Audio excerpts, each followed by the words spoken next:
Bonjour tout le monde, c'est Blandine. Aujourd'hui, nous allons faire une vidéo très importante et j'espère que la personne qui en a parlé sur YouTube sera ravie de cette vidéo. Je vais essayer de la faire le mieux possible. Alors, aujourd'hui, nous allons faire un truc. Ici, nous avons des obélisques en lapis lazuli. Oh ben, on va les décaler un petit peu. Voilà. Et attention, je sors le meilleur. Le meilleur parce que c'est le mien. Celui-là, c'est le mien. Puis celui-là là-bas. Alors le gros là-bas, normalement, c'est pas un lapis lazuli, c'est une sodalite. Mais bon, je peux le sortir si tu veux. Oui. Voilà. On va dire que ça en est un. Oui, on va. Ça a été vendu par le fournisseur comme un lapis lazuli. Finalement, ça y ressemble beaucoup, mais la sodalite et le lapis lazuli ont un petit quelque chose de magique qui fait qu'on les confond. Donc voilà. On se retrouve juste après. Et nous revoici. Il vient de neiger sur la tour Eiffel. Eh oui. C'est quoi qui vient de tomber, Violette? Je sais pas. Ça prend un tout petit peu. C'est du sucre glace? Ouais, non, c'est du sel. Et alors, le sel est très important en lithothérapie afin de purifier les pierres. Les pierres ont des pouvoirs, évidemment. Chaque pierre a des pouvoirs. Toutefois, il ne faut pas oublier de les purifier et de les recharger. Alors là, par exemple, étant donné que j'ai sorti les lapis lazuli, aujourd'hui, nous allons vous montrer comment recharger un lapis lazuli. C'est salé, hein? Ouais. Je vais prendre mon lapis lazuli à moi. Le mettre. Vas-y. Et tu le poses dessus sur un lit de sel. Ah mais attends. Et nous allons le laisser sur ce lit de sel pendant... Non, c'est pas la peine, ma chérie. Il n'y a pas besoin de lui mettre une couverture. Attends, je vais lui en mettre un peu. Alors, le gros sel permet de purifier les pierres. Donc, quand vous avez une pierre, c'est pas mal de la mettre sur un lit de sel pendant quelques heures, voire une nuit complète. Ou alors, vous avez plusieurs possibilités.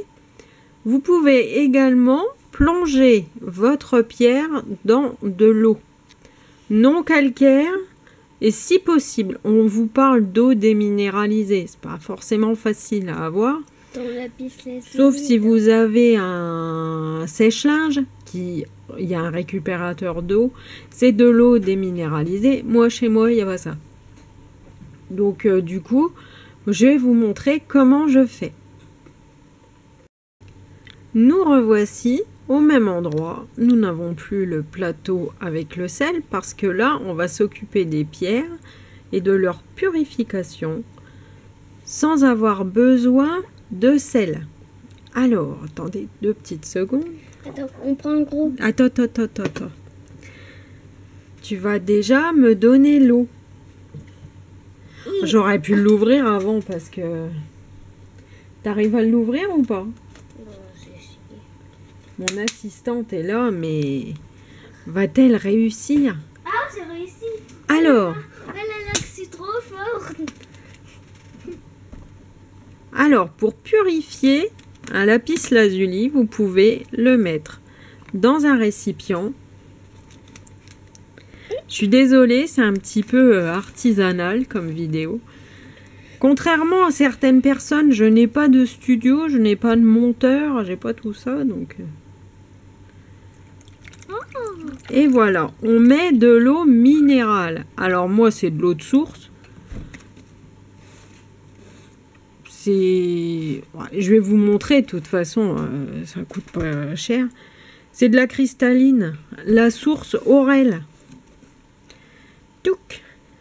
Des Ardennes en plus. Attends, lapis lazuli, il est tout mouillé. Eh ben oui, il est tout mouillé. L'eau, ça mouille. Et tu sais quoi? Le feu, ça brûle.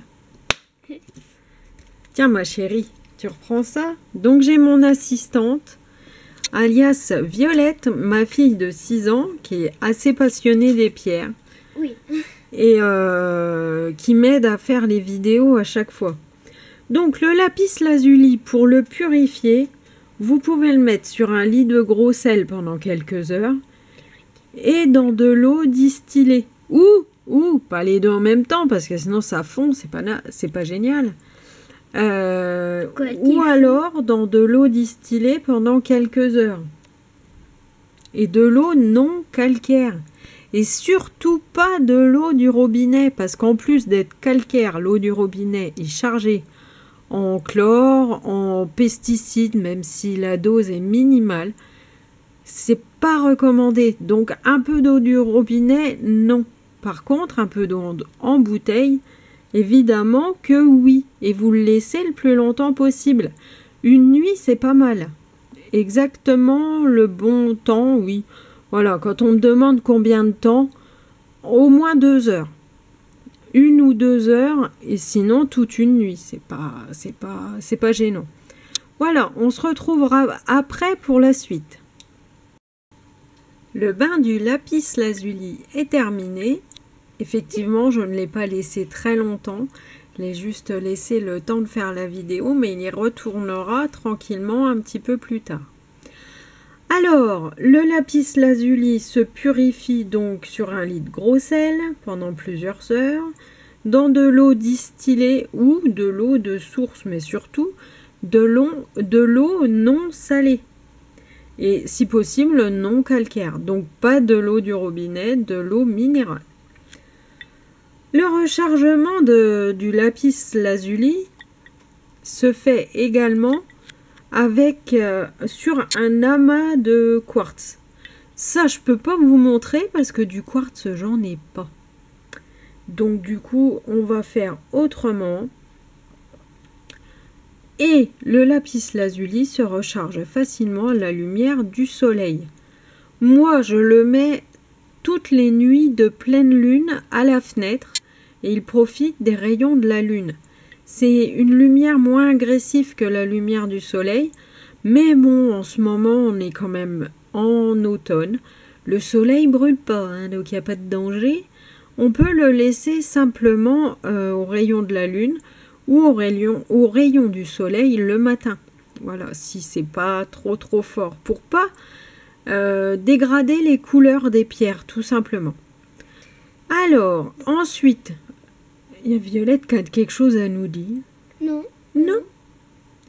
Non, mais si c'est bon. Eh ben oui, parce que ça, on le fait ensemble. Oui. Régulièrement, à chaque pleine lune, Violette et Lucie m'aident à surtout Violette, m'aide à préparer les pierres. Lucie les installe à la fenêtre. Et Lucie a des pierres. Violette a des pierres. Violette a une malachite, une agate. Et puis, ça, c'est pas une pierre, ma chérie. C'est un cabochon. Oui, mais c'est un cabochon de licorne. Voilà, une licorne. Alors, le lapis lazuli, revenons-en à nos moutons, se recharge également dans une géode d'améthyste. De l'améthyste, j'en ai beaucoup, mais une géode, j'en ai une. Un éclat de géode, regardez-moi ça, c'est un éclat de géode. Et là, quand on le regarde, là, on voit bien la base de la géode, le tour de la géode, et là, à l'intérieur. Voici une améthyste qui est avec moi depuis au moins ça. Hein, voilà. Donc, c'est comme ça qu'on peut la recharger. Et comme je recharge les lapis lazuli et l'améthyste en même temps au rayon de la lune, généralement, le lapis lazuli et la géode sont ensemble, comme ça. Et voilà. Bon, là, c'est un peu scabreux. D'habitude, je les cale dans la boîte. Mais là, c'est un peu scabreux, donc on va laisser ça comme ça. Mais voilà. Je n'ai pas de quartz et j'ai juste un morceau de géode d'améthyste. Je les recharge ensemble, donc je pense que ça marche. Alors, comment s'apercevoir si ce qu'on fait en purification et rechargement fonctionne? Eh bien, ça, je sais pas. Parce qu'il n'y a pas de matière spéciale pour savoir si on a bien fait les choses. La seule chose que je vous dis, c'est que sur Internet, on dit du tout et du n'importe quoi. Donc, méfiez-vous un petit peu de ce que vous trouvez. Julien a donc un site sur lequel il vend des pierres. Genre, ces lapis lazuli, là, sont en vente. Celui-là, c'est le mien. Ça ne changera pas, surtout que maintenant qu'il est cassé, encore moins. Et moi, je vois certaines améliorations grâce au lapis lazuli. J'aime pas trop parler de moi, mais bon, quand même, mon expérience est là pour attester du fait que les pierres ont des pouvoirs. C'est une pierre d'équilibre et d'apaisement, ça m'aide un peu à retrouver la zen attitude. C'est une pierre qui est bénéfique pour la vue, et moi en ce moment j'ai des problèmes au niveau d'un œil, et mon lapis lazuli qui est là ne me quitte pas, il est sans arrêt avec moi, même la nuit il est dans ma main, il ne bouge pas. La journée je le garde sur moi aussi, je vous dis pas où, mais bref, il est avec moi tout près, collé contre ma peau, au niveau du torse. Voilà. C'est une pierre qui renforce aussi le système nerveux. Donc, c'est pas mal de la purifier et de la recharger régulièrement pour que son pouvoir soit multiplié. Voilà. C'est une pierre qui aide la peau, les cheveux et les ongles à se réparer et à être beau. Moi, j'ai quand même des petits problèmes de santé. Et c'est vrai que mes doigts, il y a des fois, je sais pas, mais l'autre jour au matin, je me suis réveillée, j'avais un doigt en sang. C'est la peau qui avait pété.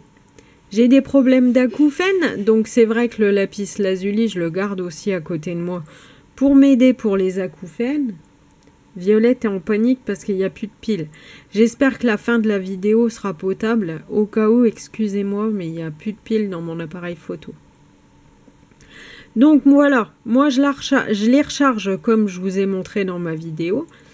Mais je ne loupe pas une pleine lune et un soleil du matin en hiver. Donc il faut prendre soin de ces pierres, c'est comme ça qu'elles vous apporteront le maximum de bienfaits.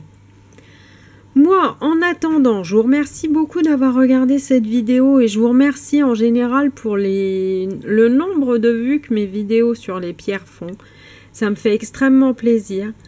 Je vous fais des gros bisous, je vous remercie d'avoir regardé cette vidéo et je vous dis prenez soin de vous.